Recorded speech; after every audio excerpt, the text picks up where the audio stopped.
diminutivo, porque está lidando com a maior figura política de representação das massas da história deste país.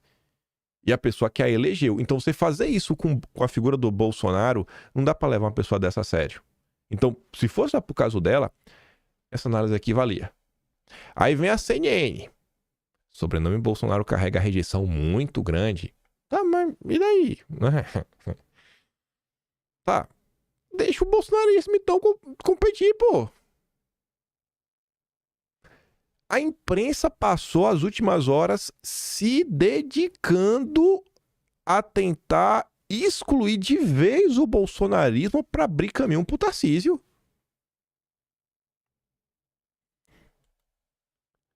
Prisão fragiliza Bolsonaro e amplia a dificuldade de organização da direita para as eleições de 26, dizem analistas. Especialistas avaliam que aliados têm desafio de manter apoio a ex-presidente ao mesmo tempo que definem próximos passos. Reação à prisão liga alerta para a radicalização do bolsonarismo, porque vai ficar cada vez mais difícil aceitar, né, o projeto Tarcísio. Tarcísio ficou tá de férias em Campos do Jordão. Ah, meu Deus do céu. É previsível como parte da imprensa trata a prisão do Bolsonaro não como um fato grave da vida institucional do país, mas como uma janela de oportunidade para reorganizar o jogo político do jeito que sempre quiseram. Transformaram arbitrariedade em desgaste, violação de garantias em ruptura necessária e pressão judicial em novo espaço de liderança, sempre com a mesma aposta: empurrar a direita para longe de sua própria base. A narrativa é previsível.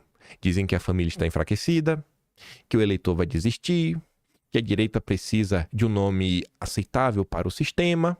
No fundo, tentam fabricar a ideia de que o Brasil entra em 2026 com um campo político já definido. Um governo fragilizado, mais blindado, um judiciário cada vez mais intervencionista e uma direita que deveria aprender a ser dócil para continuar participando. Baixa a bolinha de vocês, fica de boa que a gente deixa vocês participarem também. Se prisão preventiva começa a ser tratada como ferramenta eleitoral, o problema não está na direita, está no país.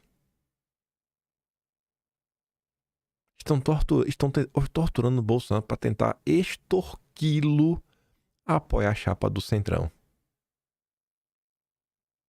Eu acho que isso daqui dá para falar nunca antes na história desse país. Eu não consigo lembrar na história, realmente não consigo. Pode ser que tenha, mas eu realmente desconheço se em algum momento da história brasileira algum líder popular já foi preso e extorquido para transferir o seu capital eleitoral. Eu realmente me pergunto se isso aconteceu.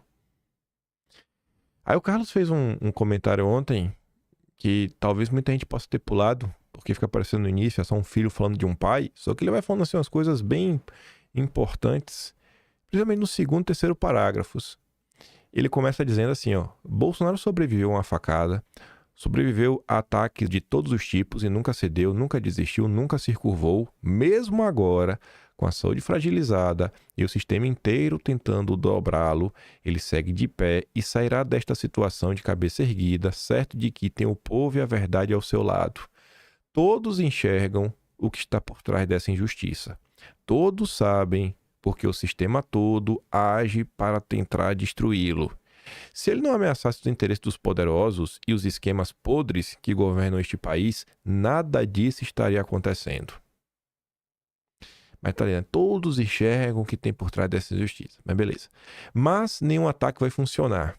Acima de qualquer coisa, meu pai hoje é um símbolo. E símbolos não podem ser presos, não podem ser assassinados, não podem ser destruídos.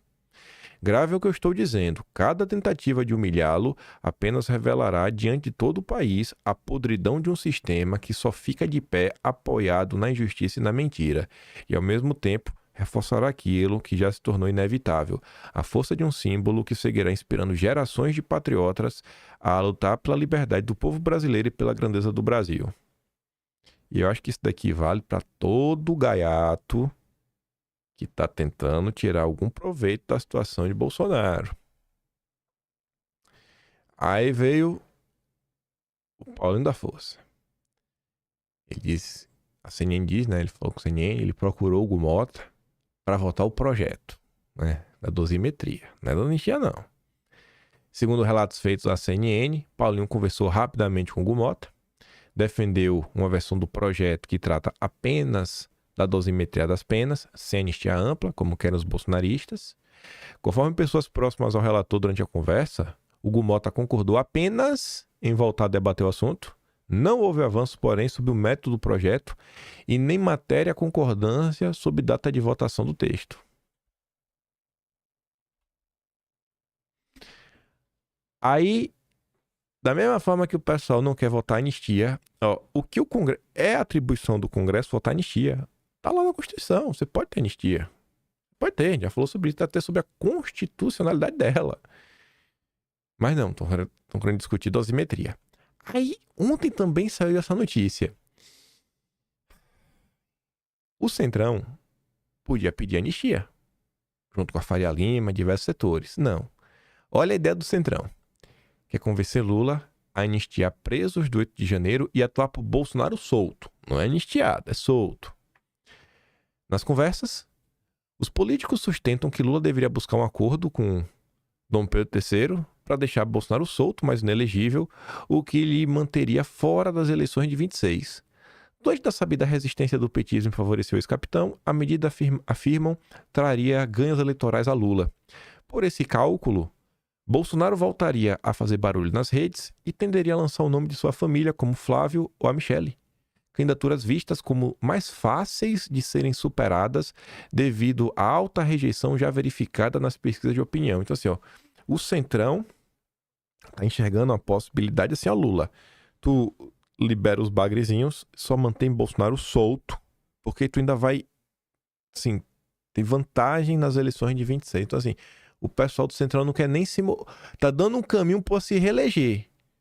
Tem dois caminhos na mesa. Um caminho é extorquir Bolsonaro para indicar o candidato do Centrão, e se não, o Centrão trabalha para ajudar o Lula, porque o que eles estão fazendo aqui, né? Olha, vai ficar melhor para tu, Lula, é mais fácil tu se reeleger.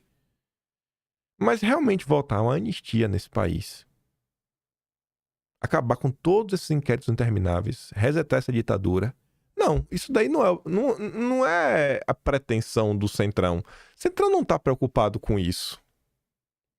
E aí o sistema, que nunca dorme, resolveu ressuscitar, neste momento, o Pablo Marçal. Olha a manchete. Marçal diz que direita é refém de Bolsonaro e defende outsider em 26. Nenhum dos que estão aí. Pronto. Botar nele, né? Só pode. Lembre-se bem, parte da própria direita deu palco para esse picareta. Não, eu acho que dar palco é pouco. Parte da direita catapultou esse cara. O absorveu, né? O vendeu dentro da direita como uma opção. O sistema ressuscitou ele exatamente no momento em que calaram Bolsonaro. Coincidência? Só cai nessa quem faz papel de trouxa. Ele volta agora com a mesma ladainha de 2022, aquele papo furado de terceira via, exatamente como o sistema sempre quis. Esse rapazinho, o Pablo Marçal, em 2022, ele estava contra Bolsonaro e contra Lula. Aí ele muda o discurso nas eleições de 24, que não, mudei, e tá aí, de novo. E nunca se esqueçam, foram políticos e influenciadores da direita que deram voz, espaço, visibilidade, autoridade e legitimidade para esse charlatão. Um verdadeiro copo de veneno. Eles mesmos alimentaram o monstro que agora finge ser a solução. A memória é curta para eles, mas não para nós. Nós, um pequeno grupo, porque tu vai ver ano que vem, Pablo Marçal virá e com apoio de muitas figurinhas da direita. Aí, se de um lado aí tem Pablo Marçal já aloprando, e a gente falando de memória, de nós. Só para encerrar o vídeo, eu tava passando no Twitter, eu vi essa postagem aqui da Tsuki. O deputado Maurício Marcon fez um vídeo de análise, analisando o contexto e os próximos passos. Aí a Tsuki fala, né? Resumindo o blá blá blá do deputado. aspas. Não adianta as pessoas virem nos comentários falando o que vocês, né, devem fazer. Bom, então